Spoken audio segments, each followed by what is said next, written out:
Tensión no Parlamento galego, o PSDG e o BNG acusaron a Alfonso Rueda de retrocesos en igualdade e deterioro da sanidade, mentres o presidente defendeu a súa xestión e os orzamentos da Xunta.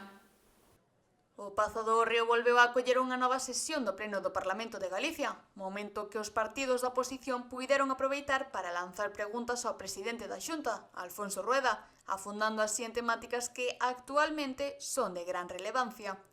Unha das cuestións que se debateu en primeiro lugar tivo que ver co 25N, Día Internacional da Eliminación da Violencia contra a Muller. O primeiro en intervir foi o voceiro do PSOE de Galicia, José Ramón Besteiro, quen acusou ao Partido Central da Xunta de levar a cabo accións que antepoñen o retroceso en cuestións como a memoria democrática, os migrantes ou, en gran medida, a figura da muller vítima de violencia machista, posicionándoos así como un goberno negacionista no que concerne a causas de gran relevancia social.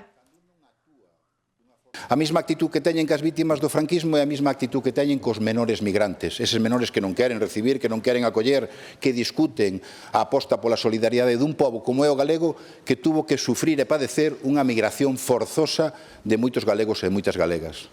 A mesma actitude que teñen que as vítimas das agresións machistas, da violencia machista, esa violencia que condena as mulleres polo mero feito de ser mulleres, que reciben declaracións de dirixentes do Partido Popular galegos en o que justifican esas agresións en base a que tuveron un divorcio duro, ou que pensan cando hai unha ovación e un homenaxe a quenes foron denunciados por agresións sexuais.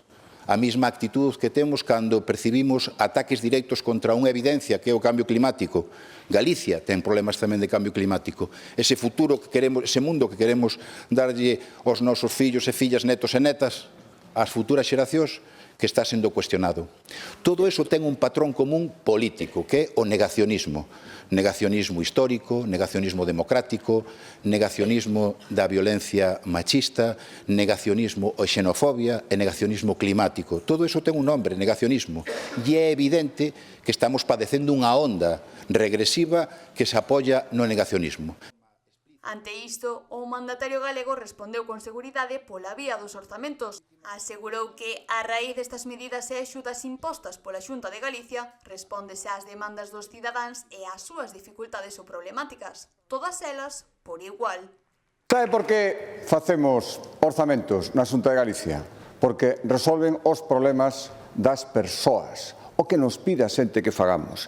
E estes orzamentos apoiarán as familias, apoiarán a xente de menos recursos económicos, os mozos nos seus problemas, empezando polo acceso á vivenda, melloran a sanidade pública, atenden os maiores, 10.000 persoas máis no sistema de dependencia ata que vostedes, dende o seu goberno central adorado, nos impediron que seguíramos facendo eso co seu recurso, axudan aos concellos con menos recursos, resolven necesidades de colectivos que necesitan que as súas necesidades sexan resoltas. Xa na quenda do BNG, Ana Pontón tomou a palabra abrindo outra veda, a da sanidade. A voceira da oposición puxo en relevancia a situación que están vivindo milleiros de persoas na sanidade pública, cunha atención primaria, segundo ela, deteriorada, con longas listas de espera e unha importante precariedade laboral. Cando viña para aquí, escoitei un anuncio dun seguro privado. Non sei se sabe cal era o eslogan que usaban para animarnos a ir á sanidade privada. Decía, sen listas de espera, porque a túa saúde non pode agardar. E, efectivamente, a saúde dos galegos e das galegas non pode agardar, pero vostede ten a máis de 360.000 galegos en lista de espera.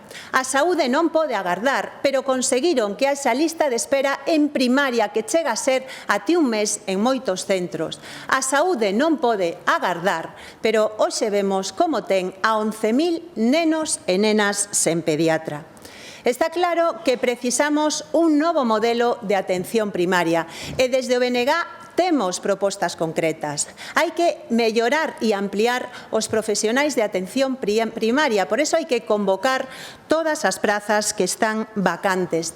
Déixense de imposicións pola porta de atrás e negocien co personal para mellorar as súas condicións. Na súa resposta, Alfonso Rueda comparou a situación de Galicia coa que teñen outras comunidades autónomas, deixando entrever que, máis ou menos, todas se atopan en circunstancias similares.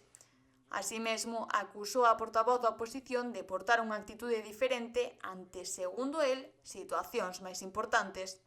Dice sempre falando mal, cando volve aquí o de sempre, falar mal dos servicios públicos. Ás veces parece que vostede, en vez de facer unha diagnose falsificada, como sempre, falseada, con datos, xa non vou perder o tempo en desmentir os datos que vostede manexa e sempre os manexa mal, parece que son desesos que lle gustaría que fora así. Eu estou convencido, tamén estou convencido de que no cada vez máis improbable caso de que vostede fora presidente da Xunta de Galicia, esta mesma sanidade, antes de que lle dera tempo estropeala, que sen dúbida o faría, estaría dicindo que é a mellor do mundo, esta mesma sanidade que temos aquí. E esa é a doble psicología do bloque.